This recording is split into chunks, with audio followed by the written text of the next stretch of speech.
welcome back to Computers for the Completely Clueless. I'm Lee Keller. I'm Kim Cavanaugh. And we're playing with word processors. More word processing stuff, Lee. And so we saw about bullets. Now we're going to talk about setting the table. Okay. Now, what is a table? Let's kind of define what that means. I mean, Okay, it's not like this. Pretty easy. Yeah, it's not this one. It's basically a grid. It's a way to get information into a structured format, right? So you have rows that go from side to side. Usually you have something across the top identifying the columns and something down the side identifying the rows. Exactly. And that just explains what you're looking at. So it's a great way to organize information, but you can use tables for a lot of things besides just basic data.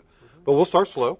And because I don't want to get ahead of you here, Lee. So I put some notes on the screen here because I couldn't remember this stuff. Table would help me. Yeah, a table would help. Yeah. And this is structured information. You've got something. In this case, we've got our times for our two TV shows. And we're going to put these in a table. Table and borders. That's the drawing one. Oh, yeah. I don't like that one as much. No? It's well, hard. how would you? So what's the easier way to go ahead and insert a table? I think the easiest way is to click on Table. On the menu bar. Up at the menu bar, I'm clicking on Table. That's tricky, isn't it, Lee? It just seems so easy. Now, here's that one I was telling you about, the draw table. Yeah. It's a little bit tricky. Some people might like to try it out, though. Yeah. Oh, definitely try it. I think they should try everything on here. But we just want to insert a table. So we're going to keep it simple. Okay. I'm just going to click on Table. I see 3 dots. That means I'm going to get a dialog window just like this. And here I got to provide information. Well, let's look at the data we've got. I'm going to do 3 columns. Okay. And I'm going to do, I guess I'll do like 6 rows to start. Now, how did you know to do 3 columns? I mean, what made you decide to do 3? I looked at my data, which is basically going to be a little bit of a schedule on our TV shows. Right. And I'm going to make 1 column for the times. Okay. And then make a column for each of the 2 shows. Okay. Real simple table. All right. And you've got some options in terms of the width of the table and so forth. Usually, when I get started, I usually just say OK. Yeah, just make it automatic. Right, right. And you can, because like everything else, it's a computer, it's easy to come back and reformat things afterwards. Absolutely. So we'll come in here. Okay. And we've got our 3 columns. I'm going to scroll up a little bit.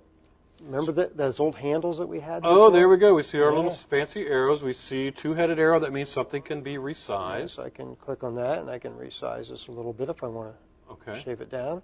And we have our 4-headed arrow, which typically means something that can be moved. Yeah, so I can move this up here, and it'll bounce things around. Wow. I'm going to use my best friend, Control-Z. Control-Z. Right. Get rid of that one. Go back. So here I might have a column, and I'll just put in here times. I'll try to put in here times. You're right, this keyboard's acting up today. It's very strange why it doesn't want to type the letters correctly. That was my fingers. No, that was your fingers. Okay. And then I'm going to put in here Palm Breeze Cafe. Okay. So that's the name of the show. Computers for the Completely Clueless. Now this is nice too. Oh, I see how it wraps the text automatically as you get too much text for the box.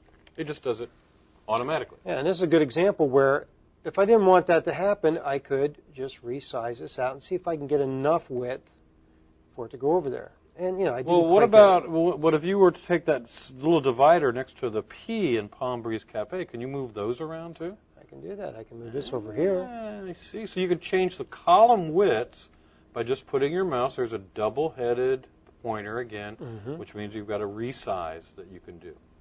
Go over here, and I can just click on that, and I'm dragging it. Okay. That's where you click with the left mouse button and hold it down while you move it. Now, one trick I've learned, Lee, is always start from one direction and move things the same direction. So in other words, if I want to resize my column, I start on the right, and I always resize to the left. Okay? Or I start on the left and always resize to the right. So once you start kind of changing things around, it might kind of throw things off. So not dramatically, so you just have to do extra work. I'm going to put some data in here, like 4 o'clock a.m. Again, now see, I made it too small. I want to fix this a little bit up here, so I'll just drag that over there. Okay. Now I have to adjust this one. So sometimes fine-tuning might take you a little bit of work. Right, so it may be better just to go ahead and get all your information in place first, and then come back and do your formatting afterwards. So we're going to try to keep this sequential. And another trick that I use, now to move to the next line, I'm going to hit Tab 3 times. Okay, in this case, it jumps from each of the cells. Each of those little boxes is called a cell in your table. So it jumped down to the 3rd cell. You press Tab and keep typing. I want to show you my favorite Tab key here in a minute. Okay. My favorite Tab trick, that is. There's a lot of nice tab tricks. I got to see if I can get these in the right order. That always helps. Well, PM comes after AM, Lee, if that helps. That helps me keep it a little straight, but I'll still mess it up somewhere. All right, so you're just typing that information in there. The next one is 2 o'clock p.m. Oops. Now, this is what I want to show people. When you run out of space, now I've obviously run out of space. You're going to steal my trick. Ah! All right, go ahead, Lee. Okay. It's all right. When I tab over here and I hit tab again, it automatically makes the next row for me. That's my favorite trick. That's just like a lot of times, if I'm not sure how much data I want in my table, I'll just put in 2 or 3 rows because I know to add more rows is just a matter of hitting the tab key once I'm in that final cell. So it's actually sometimes easier to just go ahead and start with smaller table than what you need, and then just tab to add more table cells as they're required. So we've basically created a table now. I'm going to just get rid of my data because I don't want to look at that ugly thing anymore. And I could say something, Lee, but I'm going to leave that one alone. Okay, good idea. And I can just put X's where each of these are now. Okay. I've got an X on that one. Clueless is on at 5:30. Gee, I forgot what time that was. I shouldn't have gotten rid of my text. How am I going to get that back? I think you would Control-Z to have that but then I would lose these. Are you trickier than me, Lee? Can you do it, Lee? I don't know if I can. No, he can't do it. Can you do that? No, I can't do it either. Yes. You asked the question, not me. Some programs have a shortcut to get back to it. Yeah. Okay, this is Clueless. All right, yes, you are. Oh, you know what? Look at that. I put that in twice. I see. How am I going to get rid of this row, Kim? Well, I think if you, a couple ways. You can highlight it, select the whole thing. One thing I like to do is if you put your cursor to the left. Well, let's do this one first. Let's go through a couple ways. All right. I'll just highlight the whole row, hit the delete key. Oh, that didn't work for me. It didn't take the row away. It took all the data out of the row. You know where that works best? Dreamweaver. We're not doing web design right now. So, all right, so now what? I'm going to click on this, and I can right-click. Uh-huh. And I can go to delete cells. Delete cells. No, I don't know. It's probably Actually, gonna look at this. see. It tells you which way you want to go. So you want to delete the entire row, and you can click OK. It worked, Lee. Amazing. Love it when it works. Yeah. Control-Z. Let's get the thing back. I want to do one more. You want to get that back? I think because I think it works this way in Word. If you float your cursor to the left of that left line there, let's see if it gets it. No, nudge it over there just a little bit. You want to put the arrow right on it. It's a little tricky.